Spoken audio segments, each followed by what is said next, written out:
It was not a stroke. It ended up being something called conversion disorder.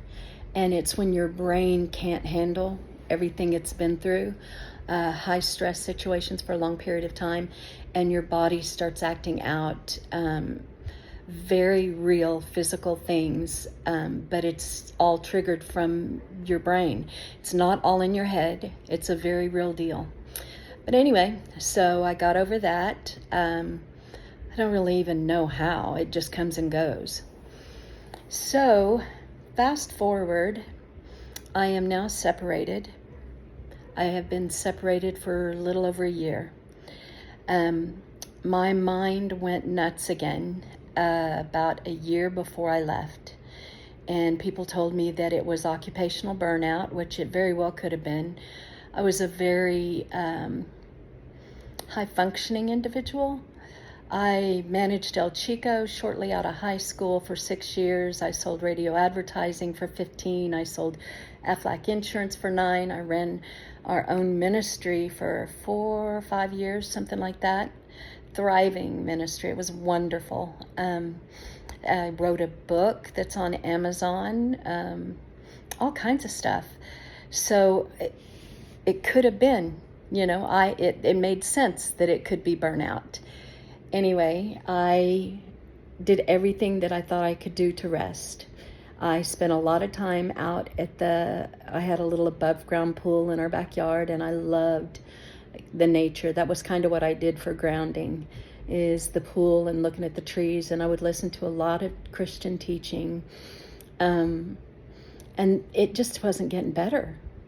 Everything in my head would be like thoughts, like asteroids zipping through my head so fast.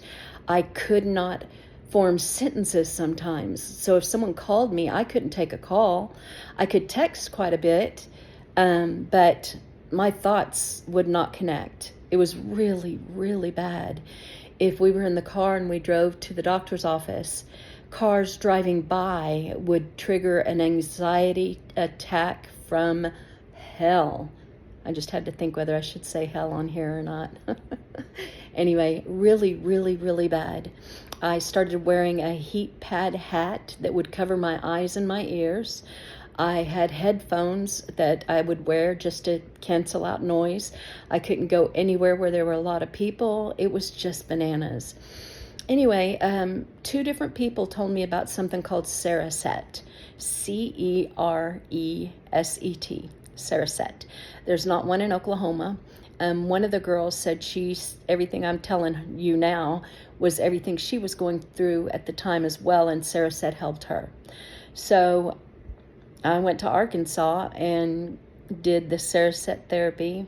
You can either look it up, or I'll probably cover my healing journey in another video.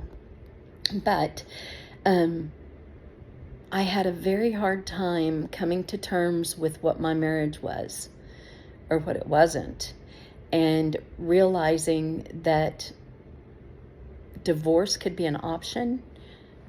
And if I believed that, then what else did I have wrong, that the Bible said? So on top of all of this other stuff, I was having a crisis of faith.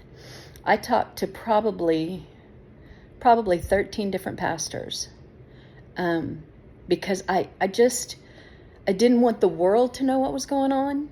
I didn't want anyone to think badly about my husband for any reason.